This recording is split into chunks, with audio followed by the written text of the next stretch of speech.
Good morning, everybody. To those of you joining us this morning for the webinar with Zentano and ISO QSL.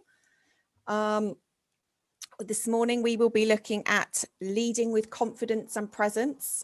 We will aim to start the webinar at around about 2 minutes past 10, just to allow everybody to join us this morning.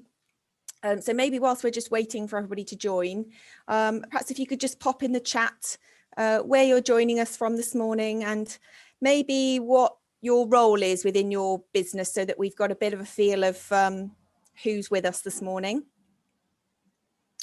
I'm joining from sunny Worcestershire this morning. Absolutely glorious weather. So it'd be lovely to hear where you're joining us from this morning.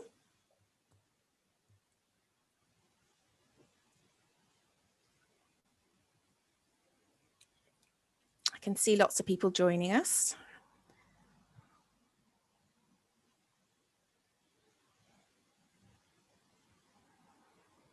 Morning, Rhiannon, Senior Client Care Advisor at ISO, one of my colleagues. Mm-hmm.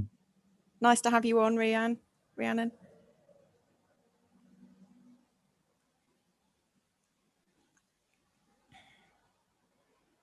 Just a few more people joining us. As I said, if you are just joining us, maybe just pop in the chat where you're joining us from and perhaps what your role is, so that we have a little bit of a feel of who's on the webinar this morning. And I'll just give it a few more minutes, and then we'll start officially the webinar.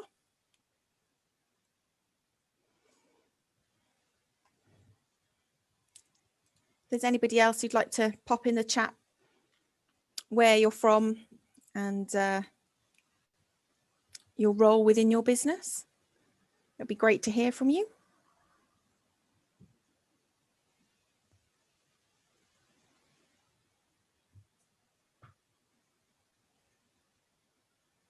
And also it just gives us a good opportunity to make sure that you can all hear us.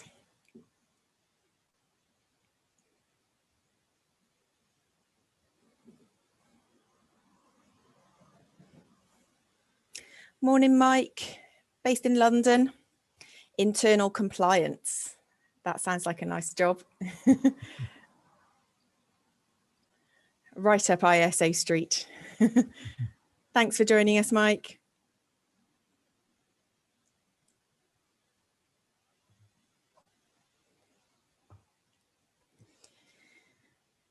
For anybody else just joining us, we'd just like to pop in the chat where you are this morning, and perhaps a little bit about your role, so that we have a feel of who's on the webinar this morning. That would be great. And I'll just give it another minute to allow other people to join, and we'll start officially.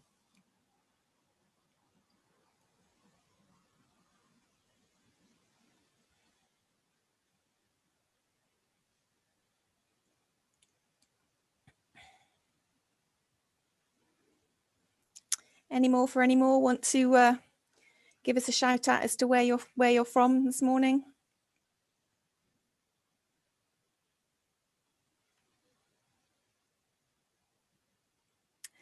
Okay, I think that's probably all we're going to have joining us this morning. So we shall now start officially. So good morning, everybody, and welcome to one of our further joint webinars with Zentano and ISO QSL. My name is Stacey Hum, and I'm Business Development Specialist at ISO QSL. And this morning's hosts will be Dave Morris and Rich Horton from Zentano. I'm really looking forward to this webinar on leading with confidence and presence. I have yet to be on a webinar with Dave and Rich where I have not learned something. And I've already seen the poll questions for this webinar, and they are really thought-provoking. So I really hope that you all get something out of today. Just a few housekeeping points. The webinar will be recorded this morning and will be available afterwards for anybody who wants to pass it on to colleagues or watch again. There is a chat function and a question and answer function. So if you do have any questions throughout the webinar, please do pop them in the Q&A or the chat, and we will probably come back to them at the end, unless it's particularly pertinent to what Dave or Rich is saying at the time, and then we'll interject. But bear with us, and we will come on to the questions. And as I've already mentioned, there are some polls throughout the webinar, so a bit of audience participation. So please do get involved in those, as that will help Dave and Rich feed into the webinar as well. So without further ado, I will hand over to Dave and Rich. Thank you very much, guys. Thank you, Stacey. Thank you very much, and welcome everybody. I was going to say a warm welcome. I should probably say a sweltering hot welcome, given the weather we're having, which I'm loving. Rich, not so much, Rich. Indeed, indeed. So yeah, leading with confidence and presence. It's an interesting topic. It's one I know Rich and I have certainly done lots of coaching around in the last few years. And Rich has particular expertise in this area because his dissertation was, when he did his degree in coaching and mentoring, was around confidence and self-esteem. So there's a degree of expertise that we have here. So Stacey, no pressure, but we hope you do learn something today. We'll do our absolute level best to make sure you do. But as the subtext says there, it's the secret to making people sit up and listen to you. Now, what I would say is probably as a leader responsible for a team or even for the whole business, I think it's very important that we demonstrate this thing called gravitas, and we'll unpick what that word means. But basically what we mean there is a powerful combination of presence, confidence, and influence. Okay. I don't believe that gravitas is something that's bestowed on you from on high and only a few people have got it. I think it is something that can be discovered and you can learn it. In this webinar, what we're going to help you explore is, what do these words mean? Presence, confidence, influence. What do we mean by those things? What do they look like in practice? And more importantly, towards the end of the webinar, how do we develop gravitas? So that's kind of going to be the flow of today. Rich is just going to put a couple of learning outcomes up on the screen. So the three things we hope you get from today. One is about mindset. So how do you stop your mindset getting in the way of your self-confidence and these behaviors we're going to be talking about? Because that actually is the key to most things in life, is getting our mindset in the right place. The second one is about gravitas itself. How do we communicate with confidence, influence, and authority, not just in meetings and presentations, or that's often the setting in which people most have issues. And thirdly, some top tips at the end. We'll sort of put it all together with some top tips for you as well. I think it's, everybody on this call probably has some degree of expertise. You have somewhere where you're an authoritative voice, whether you actually communicate in that way, but you will have a level of expertise. You might also have some stuff that gets in the way, whether it be some anxiety, some bad habits of speech and body language, that kind of thing, maybe negative beliefs. And it's that kind of stuff that gets in the way. If we can get that stuff out of the way, your gravitas can come fully to the front. So it is not a fixed quality, it's something you can develop. Yeah. So Rich has posed a little question for you. You can pop the answers in chat if you like to this one. So what gets in the way of you being the best you can be when you speak and present in meetings? Let's take that as a setting, for example. What gets in the way of you being the best you can be when you speak and or present in meetings? What's people's thoughts on that? Just see if anything comes up in chat. Worrying what other people think. That's from Jen. Okay. General confidence from Rhiannon. Anybody else?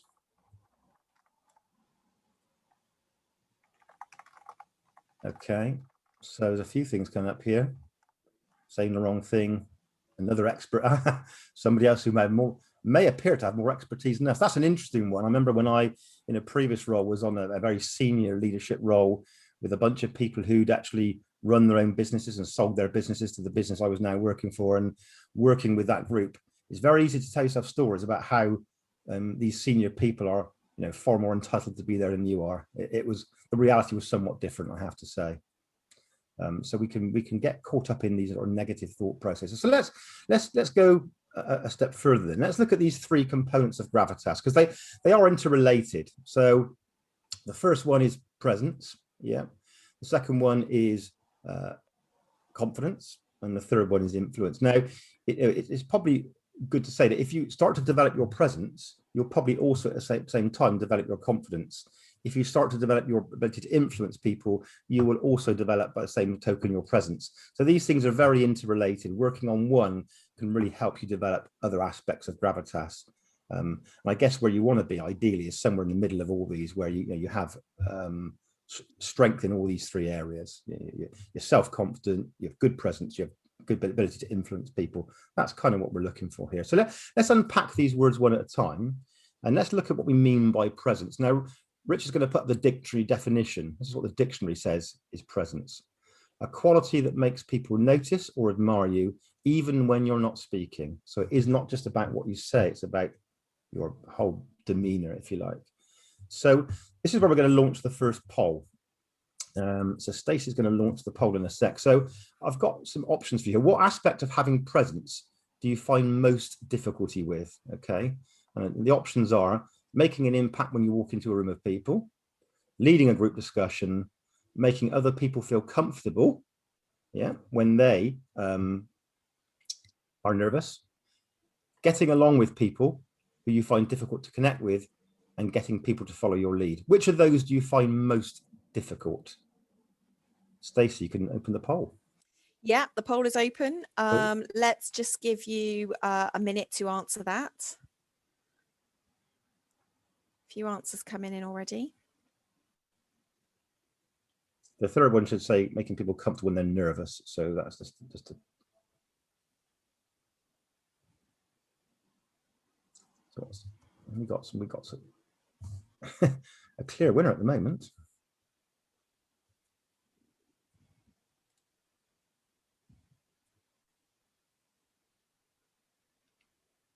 There we go. I'll just end that poll now, and then you can see the results. Yeah, well, it's quite conclusive, that one. Share the results there as well. Hopefully everybody can see those. There we go.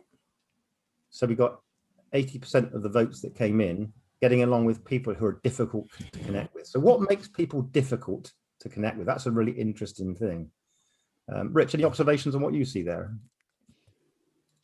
I'd often, when we find people difficult to get along with, it starts to generate internal self-talk that's perhaps unhelpful. We might be trying to second guess what they're saying, maybe worried about what they're thinking, trying to gain their approval. You know, all of that sort of negative thought patterns can potentially get in the way, I think. So it's worth unpacking. You know, for those people who've answered that as the one that's hardest for you. What is that internal dialogue that sits behind it? Yeah, that's an interesting thing to sort of reflect on. Okay, so let's talk about the next word then, which was confidence. So what is confidence? And Rich again is going to put a definition up here. Again, it's a dictionary definition. Feeling sure of yourself and your abilities. Feeling sure of yourself and your abilities. So another poll question now. In the last year, which of the following has negatively impacted your confidence the most? Is it managing your negative thoughts and feelings? Is it making decisions in a period of uncertainty and complexity? Is it managing a hybrid team, for example, a very popular topic at the moment? Maintaining healthy or helpful habits? Generally staying motivated, or is it a feeling of being in control? These are some of the common ones that we hear. So which of those maybe has negatively impacted your confidence the most? Stacey, over to you for poll 2. Yeah, I shall launch this poll now. And there we go. So a minute to answer that.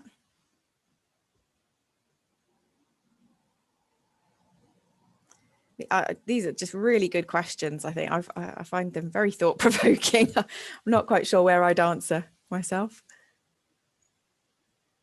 Yeah, I know, and we all could probably answer yes to a lot of these given time, and couldn't we? So it's not, yeah. So yeah, there's a few.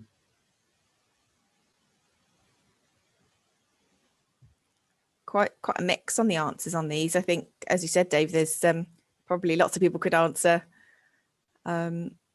all of them at some point or another. Just looking at it on the screen, I can see questions 2 and 3 look the same question to me. So we've got on that poll thing I can see in front of me. But, oh yeah. But oh yeah, so there's much more of a mix here. Yeah, and I'd expect that. You know, different people are impacted in different ways. Okay, so a whole range of things there, yeah. But obviously the clear winner there is making decisions in a period of uncertainty and ambiguity. You know, it is, but that, I don't think that's just a COVID thing. I think that's generally how the world is right now, and it's going to be like that for some time. So decision making, okay, being decisive, that's an interesting one. Rich, anything, observations from you on these? I think one thing I'd say, you know, going back to the definition, the dictionary definition of confidence, when it's talking about feeling sure of yourself and your abilities, that doesn't mean, if you like, an unrealistic view of yourself and an overinflated view of yourself. Being confident is about having a realistic understanding of your strengths and your weaknesses, you know, feeling confident in that and accepting that. And then you can use those strengths and compensate for those weaknesses. And that gives you the confidence to go into uncertain situations because you're just comfortable with who you are. So I think, you know, having confidence and feeling sure of yourself is about having an honest, sort of realistic view of yourself, I think. So on that topic, Rich, I'm going to hand over to you to talk about what confidence is not.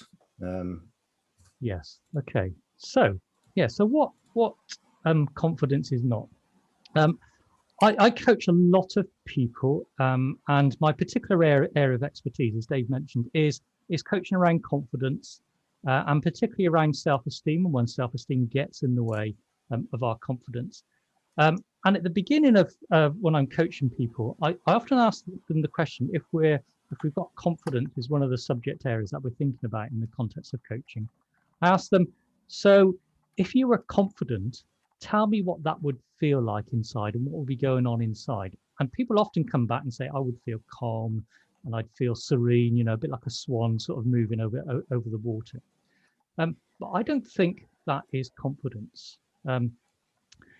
Confidence is not the absence of fear. And this is a really important point that I want to get across here. There's a really interesting book that's written by somebody called Susan Jeffers. I would sort of recommend sort of reading it. And the title of the book really says the key point I'm trying to get across in this slide. Feel the fear and do it anyway. Confidence is not the absence of fear. Okay.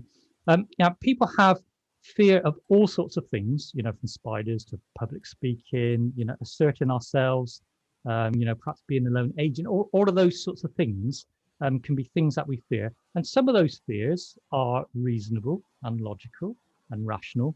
And some of those fears are irrational and sort of get in the way. And, you know, the real trick around developing confidence is developing what we call a healthy relationship with your fears. You know, are your fears that big, scary monster inside? We often look at fears as a bad thing to have. And somebody that has really good confidence and gravitas and presence and is able to influence often will have a very healthy relationship with their inner critic. I don't know whether you're like me, but you know, I've had a battle with confidence and anxiety all the way through my teenage and adult life. And over time, what I've learned is not to take too much regard of that negative inner critic. You can think about those inner voices that you have in two ways. There's like your inner critic, which is those irrational fears that we layer over the top of a situation. And there's that inner voice, which I like to call the coach, which is able to take a step back and take a rational view of the situation. Now the whole point of that is developing a healthy relationship with your inner critic and engaging that inner coach. You know, because sometimes your inner fears might be telling you something that's important to listen to. For example, if you're going into a presentation, I came into this presentation a little bit nervous and a little bit anxious, you know, because there's uncertainties in terms of what's going to happen. We don't know who the people are going to be on the court, and that would be sort of natural. If I start to layer on top of that, you know, I don't have the knowledge or the skills or the expertise to talk about this subject, that will be irrational, you know, because I've spent, you know, many years researching and reading about this. So I had to manage my inner thoughts and my inner critics coming into this call. You know, I do have the knowledge and the skills and expertise to talk about this in a credible way. So I've got that inner dialogue going, and I'm managing that in a healthy, safe way. If we try to suppress our emotions, that's going to be really unhealthy. So what we need to do is we need to show up and not tough it out. It's not about pushing those emotions down and suppressing them, and having an openness to what your fears are really telling you. You know, not being scared, to really connecting with that emotional, your inner emotional state, and developing what I call self-compassion. And I think this idea of self-acceptance and self-compassion is something that's starting to come to the fore in a lot of psychology books I'm reading now. If you remember the self-esteem movement in the 70s was really quite unhealthy, I think, because it taught people to pretend and think that they had strengths and abilities that they don't have. You know, you constantly, you know, say nice things to children in school and stuff. Actually, as opposed to giving them open and honest feedback where you build up their strengths but make them aware of their weaknesses. And self-compassion and self-acceptance is like an honest sort of view of who you are, what your strengths are, what your weaknesses are, and just being okay with that and being okay with being you. And I think that's the start of being really confident. This idea of self-acceptance, where you have a realistic self-image of yourself. The way you see yourself and your personality and your presence, if you like, aligns with what other people see. You're not trying to fake it. You're not trying to put something on. This idea of self-esteem. So how do you compare yourselves with people around you? And that can often be what I call the death of self-worth, is where we unwisely compare ourselves to other people. There's always going to be somebody more knowledgeable, more skillful, and more confident than you are. That's just what life is. And it's just if you like, self-esteem is developing that healthy self-esteem where you just accept yourself for who you are, and then your self-worth will flow from that, and you value the strengths. You understand those strengths. You have a self-awareness of those strengths and able to use those in a healthy way. And then that in turn builds self-confidence, because you believe you're capable of doing it because you've been focusing on your strengths and you understand what your weaknesses are. And that's all rooted into in this idea of self-acceptance, this honest, self-critical in a healthy way view of yourself. Now, just two other things I just want to say around confidence. Confidence is twofold. So it's confidence in our behaviors. So that's in our, if you like, in our skills and our abilities to do stuff.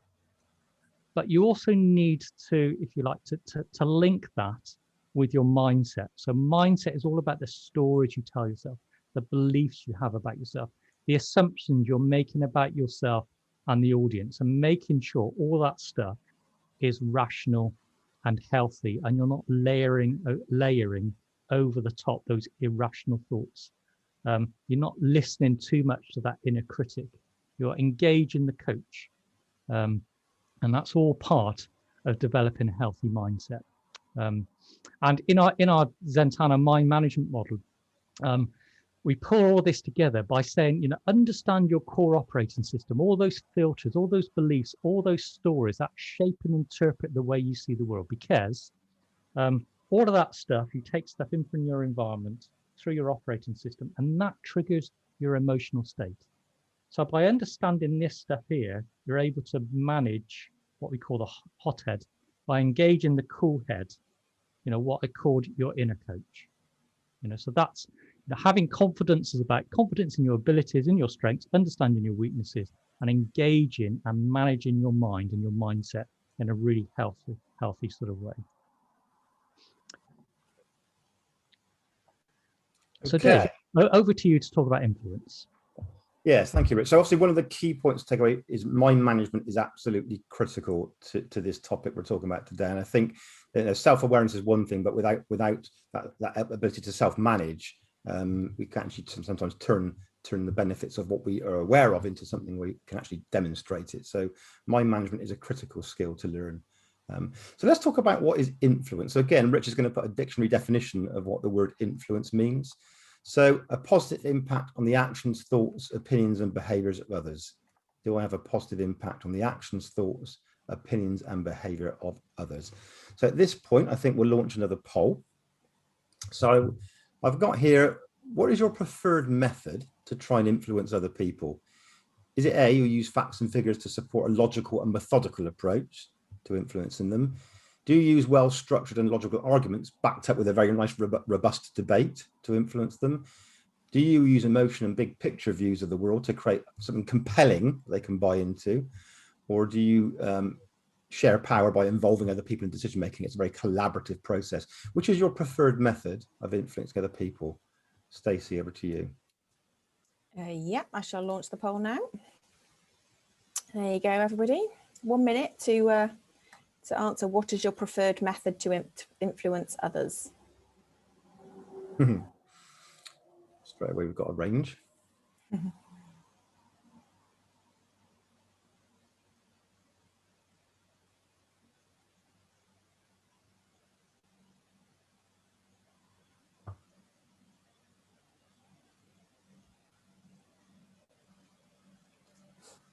So we have got a whole range there between the people on the call. The point about this, just waiting for that, is that one more person to vote, is there? Well, it's one more person to vote if they want to vote. If they Yeah. want to, okay, well, if that's... Let's take that to a minute. Okay. Again, another difficult question to answer, but oh, there you go. 6 persons voted. I'll end it now. Everybody's voted. There we go. And then I shall share the results. Okay, so yeah, there's more stuff around logic, using logic to do it. Okay, now the point I wanted to make about this, actually, there's no right or wrong answer with this. Okay, and I would actually say in the sort of volatile, uncertain, complex, ambiguous world that we're now living in, actually, it's not just one size fits all approach to influencing people. So there isn't just one of these methods that's going to work. You probably have to use a combination of all of these methods. Yeah, so we will all have a preference. Yeah, I mean, Stacey said it's quite a hard question to answer, but you kind of will know what your preferences are. So when you look at this, you'll probably intuitively know that's kind of really where my comfort zone is.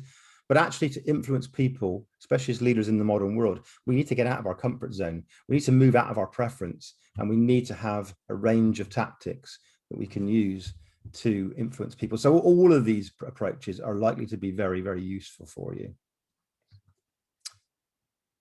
So Rich, do you want to just sort of now pull us together in terms of what we mean by gravitas? What do we actually mean by gravitas? Yeah, so if you remember, so gravitas is that combination of those 3 things, presence, influence, and confidence.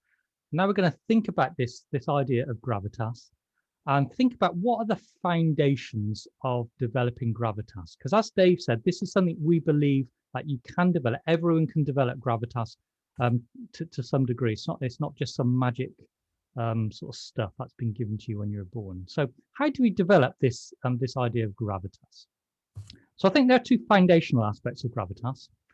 One that I call, if you like, the roots of gravitas. What I mean by that is this is going back to this idea of self-acceptance. So being rooted in just who you are, being comfortable with just who you are, and you combine that with humility and authenticity. So you're not trying to be somebody else, and you're being really honest about your strengths and your weaknesses, and you're valuing those strengths and weaknesses as well.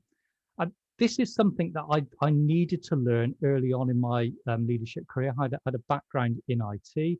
I had a number of sort of senior leadership IT positions. And one of the things I discovered, I went into one particular organization where there are a number of people at my level. And my natural style is quite collaborative. I listen. I'm sort of thoughtful. I'm relatively introvert in terms of my natural preference. And I was in a room full of people that were just extroverts and really sort of like out there type people. Had sort of what you might call natural presence. And one of the things I had to learn from quite an early stage is not to try and pretend to be somebody else and trying to be like those people, and to value the specific things that I had strengths in into that room and into those conversations and into those strategic discussions. and just be comfortable with who I was. So that's what we mean by self-acceptance, not trying to be somebody else.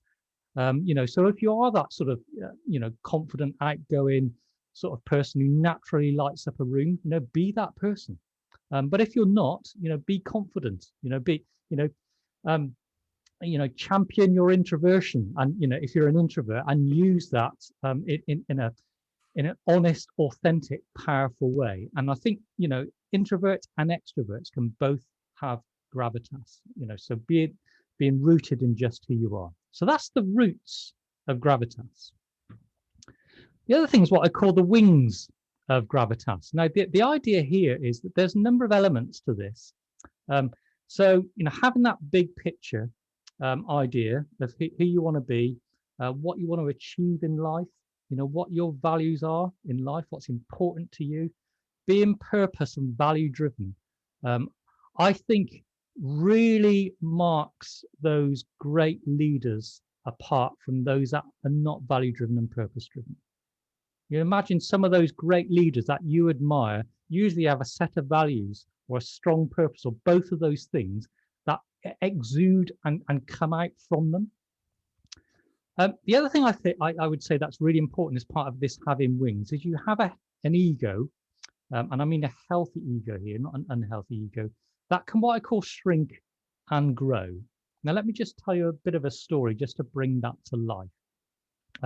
So as I said before, I have a background in IT. I've had many sort of IT leadership positions, and I remember that the very first really senior job that I applied for, I went to the organization. It was a big sort of imposing building, thousands of people on site, and I was applying to be head of IT for this, relatively large organization. And as I drove up to the place, which was outside of where I lived, so I was, really moving outside of my comfort zone, if you like, and pushing myself, or all that inner self-talk was starting to go. And as I walked up to the door of the building, one of the things I told myself is, I am the head of IT, and I allowed my ego to grow, but it was based on the fact that I knew I had the knowledge, I knew I had the experience, I knew my strengths, my ability to connect IT and align that with the business. I knew all of that stuff is what this role needed. So I allowed my ego, if you like, in a healthy way that was rooted in that sort of self-acceptance to grow. And I walked in as though I was head of IT, and I actually got the job, actually, interestingly enough. But the other thing you need to be able to do, a leader with gravitas is able to shrink their ego. So they can be humble, they can listen, they can engage with the person and not allow their own stuff to get in the way of the people that they're engaging with. So the ability to shrink and grow your ego is really important for gravitas, I think. Being emotionally agile and sort of taking ourselves lightly, not taking ourselves too seriously, that honest assessment of our strengths and weaknesses, and use that, to really light up that situation in which you're engaging. Yeah, So probably a point to make on this one, Rich, as well, is, I mean, if any of you read the book by Jim Collins, Good to Great, which if you haven't read it, is a really interesting book, but he talks about what distinguishes great leaders from good ones, and he talks about humility. They have this thing about they're humble, but they also sort of pair that up with a very strong independent will. So they're very purpose driven, very values driven. They know what they're there to do, but they do it in a way where they're also humble, and they balance those two things. So they've got very strong roots, but also very strong wings, and that's actually what sets apart good leaders from great leaders. So it's an interesting thing. So let's move on a little bit and let's look at the modes of gravitas. Now, this comes from sort of ancient world thinking, but there are three key modes. So the first one was called logos, which is basically about knowledge. So, and when I talk about knowledge, I'm talking in a wider sense here than just stuff that you know, but it is about your ideas. It's about the words that you use. It's your reasoning. It's about how you think and how you express yourself in both words and writing. Yeah. So knowledge is your zone of expertise. Yeah.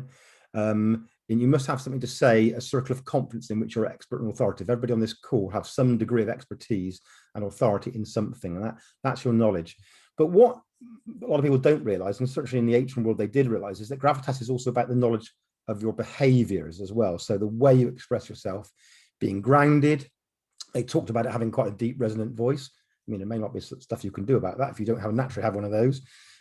Speaking concisely without fillers, listening fully to other people, and having poise under pressure. So it's body knowledge as well as mind knowledge is basically what makes up logos. So that's an interesting thing to think about. How do I develop my mind knowledge and my body knowledge and do those two things together? And that's why I said earlier on that mind management stuff is really important. The next one is they're called ethos, which is basically about purpose. So this, as Rich said just now, encompasses your values, but it encompasses your goals and your aspirations and your general character. And what you say is backed up by how you act. So there's an alignment between what you say and how you behave. Yeah. Which means basically you can be trusted. People will then think, oh, I can trust this person because there's an alignment between what's coming out their mouth and their body language and how they act. So purpose gives you momentum. And your gravitas will shine through because when you're serving the greater good, when you tap into your sense of purpose, it's really important. If you don't have a strong sense of purpose, if you never really thought about that, it is something that you can develop again, and it's worth thinking about. Okay, well, why do I get out of bed in the morning and do what I do? You know, why is that? Yeah, why is it I like to get better at these things? There will be in all of us some degree of sense of purpose. And it's not necessarily about changing the world, but there'll be something that matters to you. And tapping into that is really important for gravitas.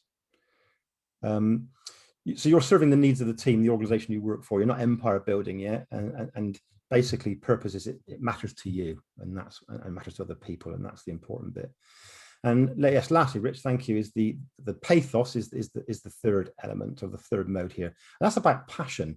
So that's kind of the spark that sets your ideas and your knowledge alight. It basically fuels you. It helps inspire and engage other people. Yeah. Passion is about making an emotional connection. You'll notice Rich is telling you quite a lot of stories this morning, because that's actually how we make emotional connection with other people. You paint pictures for people, and stories are a really good way of doing that. So think about, actually, do you use stories in the way that you communicate? Because stories are extremely powerful and they make that emotional connection. It will improve your ability to demonstrate gravitas. So that's the three modes. Rich, you're going to show us an equation next. Yeah. How will these things work together? So this is what we call the gravitas equation. Essentially, it just pulls all this stuff that we've just been talking about into a very simple equation. So basically, gravitas is knowledge plus purpose plus passion minus what we call interference. And that gives us gravitas. And the interference is that mindset stuff, if you like, when we allow our inner critic to run riot inside our brain. You know, when we allow the wild horses inside our head just loose. So if we can manage that interference and allow our knowledge and our purpose and our passion to come out, that's when you're going to demonstrate gravitas. Okay, so let's do another poll. So to enhance my gravitas, I need to work on is it your logos, how you express yourself in words and writing? Is it your ethos, developing a strong sense of purpose and aligning your behavior to it? Is it about your pathos, how you emotionally connect with others? Or do you need to work on the interference aspect, working on self-regulation to be calm and resourceful? Which of those do you think you need to work on most of all? Just out of interest. Stacey, over to you. Right, I shall launch the poll now. And again, just 1 minute to answer that. To enhance my gravitas, I need to work more on my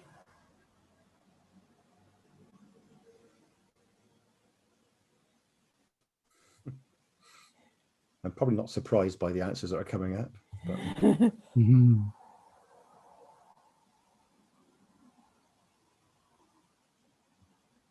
It's not uncommon for human beings to get in their own way. I mean, I think that's that Rich and I have always said that when we do leadership development, the mind management stuff is actually fundamental and key, because that's what usually blocks us.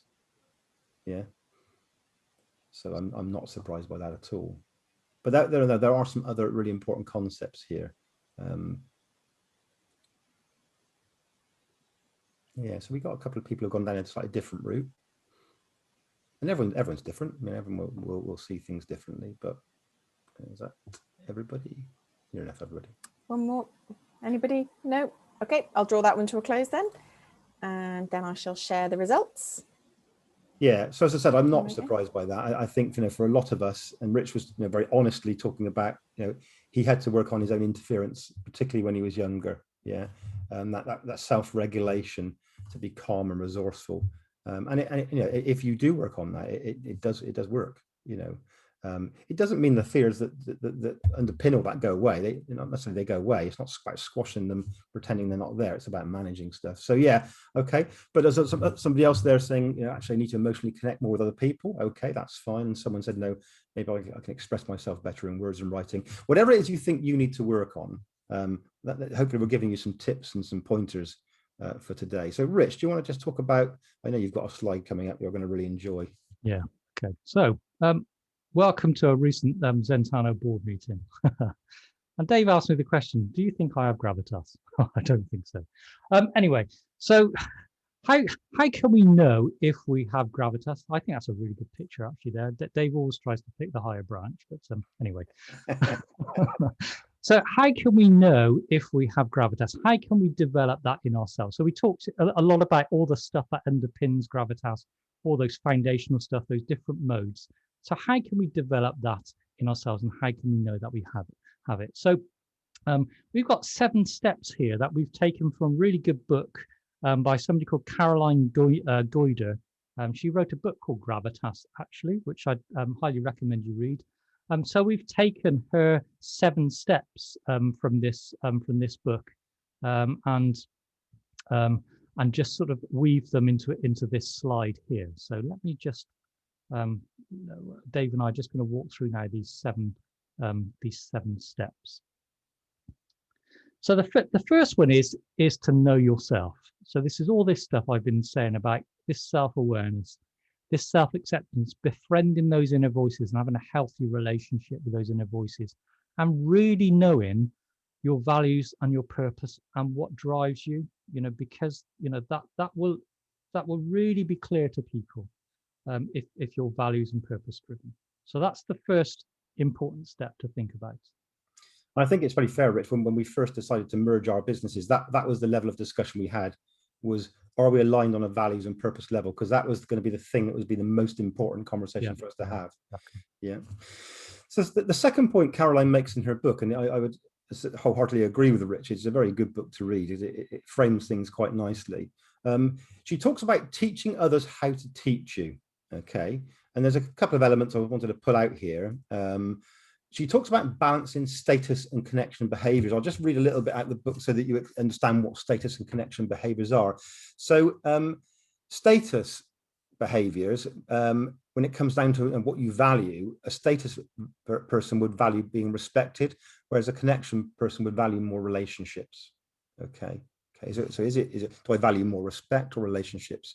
A status person in terms of decision making would make their own mind up. A connection person would more likely ask for advice from other people. In terms of style, a status-driven person would be more authoritative, where the connection person would be more empathetic. In terms of focus, the status is more about task, connection more about relationship. Speaking style, the status is more about report talk, sounding very authoritative, whereas the connection is about rapport talk, sounding very approachable and what have you. And then lastly, in a team, the status would show up as a bit more competitive, whereas the connection is a bit more collaborative. And she has in the book a little questionnaire you can go and answer for yourself as to which one of these you might be if you're not quite sure from what I've read out there. At the end of the day, it's just talking about our natural preferences. There's nothing wrong with what our natural preferences are, but it's worth understanding that, because once you understand it, you can manage it. If you're not sure whether your view is accurate, ask someone else to mark it for you as well. Get some 360 feedback. But the other aspect I would say here about is visualize what you others want, visualize how you want others to see you. Rich talked about walking into that interview, telling himself he was the head of IT, and I think that personal affirmation is really important. I use this with my sport particularly, where I use affirmations like that, not based on stuff that isn't true, but based on reality, but to actually visualize how I want other people to see me when I'm playing sports, particularly tennis is my sport. So Rich, number 3, what's number 3? So this is about finding your voice. So this is about really knowing your content. You know, all of you will be an expert in some sort of subject area. So, you know your content, learn it, and believe it. You know, so really, you know, just you know, do as much reading as you can around your subject, as much research as you can, and that expertise will come across. Make sure there's substance to your style. You know, style is important, and how you present and all that sort of stuff. But make sure there's substance to your style. I think it was Winston Churchill who talked about using shorter words, and he said something like, "The shorter words appeal with greater force." I think it's really interesting. Sometimes we can couch all our stuff in sort of business and management speak, and want to show off, you know, big long words or, you know, or whatever. But, you know, really know your stuff and put it across in a simple, straightforward way, and it's much more likely to engage your audience. So the 4th tip from creating gravitas is to speak so others listen. So yes, practice. If there's something you need to practice, you know, is it about presenting to people? Is it about chairing meetings? You know, the more you practice, and the more you practice on specific things you want to get better at, the better. There is no substitute for that. Okay, so practice, practice, practice, practice. Think about the tone and the pace that you use. Pauses are good. Don't be afraid of pauses. There's an example in the book of a speech that Churchill did, and if you just read it out word after word after word, and then read it again at a different tone, at a different pace with pauses in it, it makes much more impact. Articulate things with energy. Yes, articulate with energy, and focus on the positive energy in the room. So if you're in a room with people, or even on a Zoom call, focus on that positive energy in the room. Rich. Yeah, so you need to win hearts and minds, going back to that logos, ethos, and pathos. So use stories to connect emotionally. I showed some stories today, which I hope you sort of found engaging. And explain your why. So in step 3, we talked about knowing your content, the what. Balance that with explaining your why, and really make your purpose come alive to people. And the other just interesting thing to say is, whatever you feel, they feel. In other words, the audience feel. So what I mean by that is, if you don't really believe in what you're saying, if you're not passionate about the subject you're talking about, that's going to be super obvious to the people listening. So really believe and really feel what you're saying. Just an extra point on that why. It's not just about your own personal why, it's about the team's why and the business's why as well. So if you are leading a team, or if you're leading a business, make sure your people understand why the business exists. Yeah, why does that team exist? What is the purpose of that team and that business? I think we're very good at explaining to people what. We don't always give them context, and when you explain why to people, you give them context. It allows them to get motivated much easier. So I think that's a really important point. Number 6, as you can see, keep an open mind and a level head. Those gremlins, if you like, that interference stuff that we were talking about, recognize it, manage it. It's really important we recognize and manage that stuff.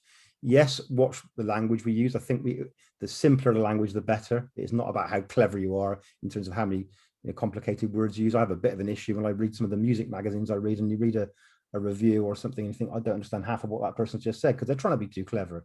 You don't have to be clever. You just have to communicate effectively and simply, and understand other people's intentions. So this is as much about listening as it is about talking. What are other people's intentions? Ask good questions and just listen. You'll be amazed at how much gravitas that will give you. Rich. Okay, and the final thing is how you get results. So you need to balance 2 things here. What we call intention. In other words, you need to plan, you need to prepare, and you need to be able to organize.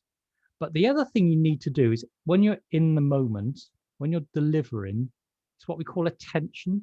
So in other words, you're in the flow, you're attending to the, to the present moment, you're attending to the people in the room, you're completely absorbed in what you do, you let go and be in the flow. And and don't get too hung up on all the other stuff around it. You know, really connecting with the people in the room. So you need to balance those two things: planning, organizing, and preparing.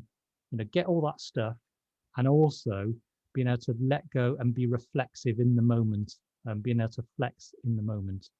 And that's what I call that inner and outer focus. So when you've got that attention, and you're in the moment, you're focusing on yourself in a healthy way, but also you're focusing on the other people in the room. There's a real balance in terms of how you're engaging with the room. Okay, so we have our final poll. So on those 7 points, which one of those do you think you would, in terms of developing gravitas, do you think you need to focus on most? You might not be able to remember all the detail, but intuitively when you watch that, which one, poll 5, that's poll 4. I think we're on poll 5 now, Stacey. Sorry, just starting that now. I realised I'd still left the 4 up, so I'll just launch poll 5. Yeah, so which of those 7 steps do you think is the one that maybe you need to sort of focus on the most? Because you don't want to work on all of these things all at one go, but is there something there that resonated with you? Just get an intuitive feel.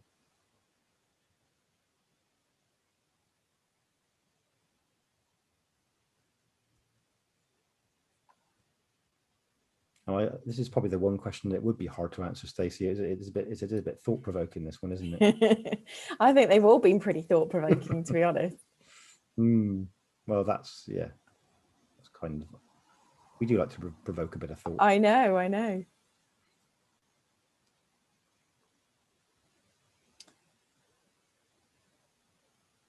Yeah, again, there's a range of answers coming in here, which I'm not surprised at. Yeah, different things will resonate with different people here. Just a couple of seconds left for the last person to vote if they want to. No, I'll end the poll there then. Okay, so yeah, again, a range of things there. Yeah. Share results. There we go. Most popular by 1 vote was keeping an open mind and a level head. Okay. Interesting. So I'm just conscious of time, and we want to leave a little bit of time if there is any questions to answer. So just a few top tips, if you like, to go through. Rich, just want to sort of very quickly go through the top tips for gravitas. Yeah, just very quickly. So remember the modes of ethos: logos, ethos, and pathos. That knowledge, purpose, and passion. Engage all of those 3. Follow the positive energy in the room. You know, engage with the people. Don't get lost in your own inner self-talk. Engage with the people, focus on the positive energy. It's very easy to notice the people that seem negative and get lost in that, and then that triggers off all that unhealthy thinking. So focus on the positive energy in yourself and in the room. Breathe, make space, pause. And that point I was making, behave as if. Grow and shrink your ego, but make sure that behave as if is rooted in the reality of your strengths and your weaknesses. And there are those top tips sort of summarized there for you, which you can pick up from the slides when we circulate them. So Dave, just over to you just to finish off. Yeah, so I guess we might say, well, okay, guys, that's great. Where do we apply it? Well, pretty much everywhere is the answer. So you can apply gravitas in all sorts of situations. So yes, presentations and talks, but Zoom calls, team calls, even just phone calls, meetings, one-to-ones, interviews, sales pitches. If you do work on camera or radio or podcast or any of that, pretty much anywhere you can apply gravitas. This is something that if you work on it is going to have a multitude of benefits, a multitude of applications for you. So it's a bit of a whistle-stop tour through. Thank you for being here. Thank you for listening. Have we got any questions that anyone would like us to answer, Stacey? We haven't had any questions through, but actually that's probably not such a bad thing at this stage, because we are nearly at the time. I wanted to make sure that we finish on time today, but if anybody does have any questions, they want to pop them in now. We've probably got a minute to answer one question, or if there are any questions that come up afterwards, then please feel free to drop either myself or Rich or Dave an email. I'll send out contact details afterwards, but let's just see if anybody's wants to pop a question in. Nothing at this stage, but thank you so much, guys. as always, really thought-provoking, really interesting. And I think the key thing for me that came out of that, and it's something I know that you guys have spoken about before, is authenticity. It's always about just being yourself. And I think that's really, really important. And if you want to know more about that from Rich and Dave, again, please feel free to message them. And I think it ties in a lot with, you've talked a lot about values. And again, I know that's a lot of the stuff that you guys do is around values of your business and personal values. So really, really interesting. There aren't any questions. So what I will do is I will draw the webinar to a close. Thank you, Rich and Dave, for a really interesting presentation again. Thank you all for joining us. I hope that you've enjoyed it and found that useful. As I said, I will send a follow-up email to everybody with a copy of the recording and a selection of the slides that Rich and Dave have presented today, so that you've got a bit of further information. And please do contact us or Rich or Dave if you want to know any more. So without further ado, thank you very much all. Have a great day. Enjoy the sunshine over the weekend, although I think it's going to rain, but hopefully not. Enjoy the rest of your week, guys. Thank you very much, everybody. Take care, everybody. Bye. Bye.